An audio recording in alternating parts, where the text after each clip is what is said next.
You know, when you look at ancient ruins, it's easy to just see the art, right? The history. But today, we're going to peel back that layer. We're going to look past the beautiful carvings and find something, well, something way more radical.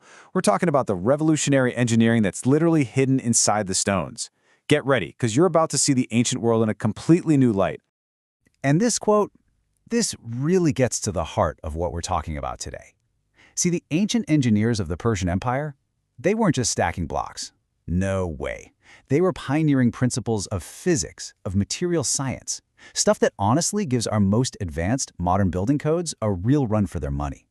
It's a totally different way of thinking, a different philosophy of building, and that's exactly what we're going to dive into. So think of it like this. We're staging a little contest of wits spanning 2,500 years. In one corner, you've got the Achaemenid royal architect. Their tools? A chisel, a plumb bob, and sheer genius. And in the other corner, the 21st century chief engineer, armed with CAD, drones, computers, the whole high-tech shebang. So who comes out on top? Well, let's find out. And we're going to start right where they did, with the ground itself. All right, section 1. So here's the first huge problem they had to solve. And believe me, it was a big one. How in the world do you build a massive, monumental city on land that's, well, basically a nightmare to build on? So get this. When Darius the Great decided where to build his grand capital, Persepolis, he didn't pick some nice, flat, easy spot. Nope. He picked what can only be described as a geotechnical disaster zone.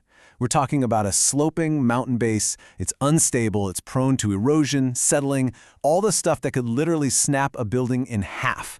A terrible choice, right? Or was it? Well, their solution was this absolutely brilliant terraforming technique called cut and fill. And here's the crazy part. It's something we still use today to build highways. They didn't just plop their city on the mountain.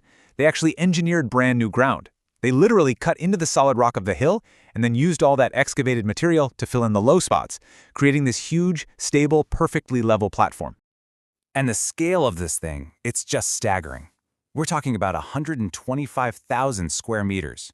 To put that in perspective, that's bigger than 17 soccer fields. An artificial terrace, engineered from a mountain, all leveled by hand. But the real genius isn't just the size. It's how they made sure it would last forever. And here's how they did it. They literally fused their new platform to the Earth's crust. They used these incredible iron and lead clamps to lock it all together, creating a single, monolithic structure. The result? It's so unbelievably stable that after 2,500 years, think about that, 2,500 years of earthquakes and erosion, its level has only deviated by a few millimeters. They didn't just build on the land, they completely conquered the ground itself. Okay, so they've mastered the ground, the foundation is rock solid, but now they've got another huge problem to deal with. Their new city is sitting right in the middle of one of the world's most active earthquake zones. So, what do you do about that? This question really gets to the core of their genius when it came to seismic engineering. How do you make a 20-meter-tall stone column dance? Because look, if you build something that tall and rigid, an earthquake will just snap it. So instead of trying to fight the quake's energy, they designed a system that could, well, gracefully ride it out. And the physics behind it is just brilliant. It's a concept called frictional damping. See, their massive columns weren't carved from a single piece of stone. They were actually made of several stacked drums, one on top of the other, and they were specifically designed to move. Let's walk through how these dancing columns actually work. Step 1, the earthquake hits the foundation. Step 2, the stacked drums of the column start to slide and rock, just a little bit. Step 3, that movement creates friction, and that friction basically burns off the quake's energy, turning it into harmless heat. And then step 4, the best part. Once the shaking stops, good old gravity just pulls the column right back to the center. It's a self-centering, energy-dissipating machine made entirely out of stone. Absolutely genius. But wait, it wasn't just the columns. They took that same philosophy, that idea of controlled movement and absorbing energy, and applied it to the massive stone blocks in the walls too. And they did it using a kind of ancient technology that feels surprisingly modern. Check this out. So you have these two massive stone blocks, right? They'd carve these dovetail shapes into them, stick a strong iron clamp in between to hold them together, and then, here's the key, they'd pour molten lead all around it. The soft lead acted like a shock absorber, soaking up all those high-frequency vibrations from a quake that would normally crack the stone. And as a bonus, it also protected the iron from rusting. It's basically the ancient version of the high-tech viscous dampers we use in skyscrapers today. Incredible! All right, so they've conquered the ground, they've tamed earthquakes. What's next? Well, now we dive into the invisible infrastructure, the stuff you don't see, but that made Persepolis work like a modern city. And we're going to start with water. Remember that giant 125,000 square meter terrace we talked about? Imagine what happens during a torrential downpour.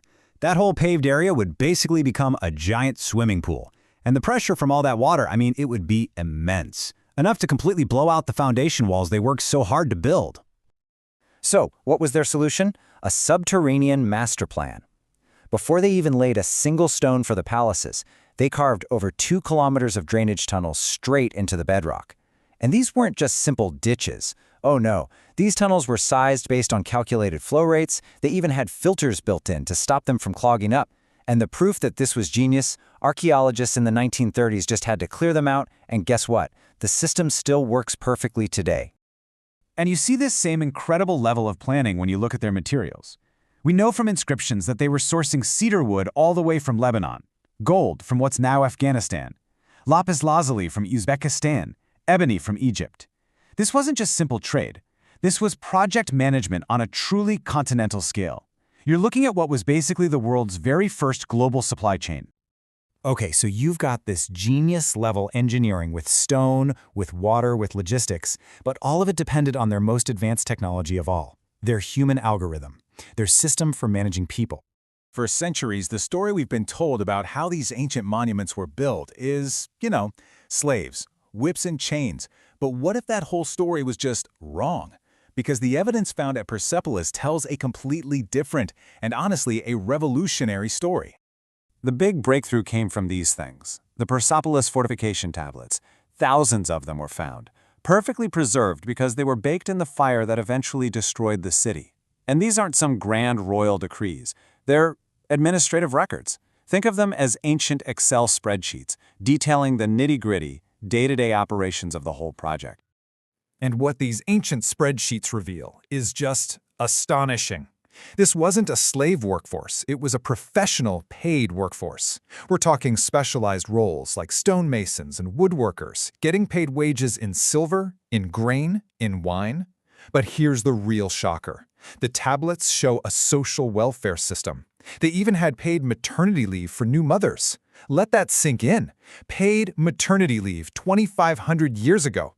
This just shatters the myth. You don't get this level of precision and quality with forced labor. You get it from a respected, professional team of artisans. So, wrapping this all up, what are the lessons here? What can these engineers from so long ago actually teach us right here, right now? This really brings us to 2 totally different philosophies of building. Look at the Achaemenids. They worked with their climate. They used thick stone walls for thermal mass, which is just a fancy way of saying passive cooling. They built huge porticos for shade. They designed for their environment. Now look at us. We often fight against the climate. We build these glass towers that are basically greenhouses, and then we have to pump them full of power-hungry HVAC just to make them livable. They built green because it was simply the smartest way to build.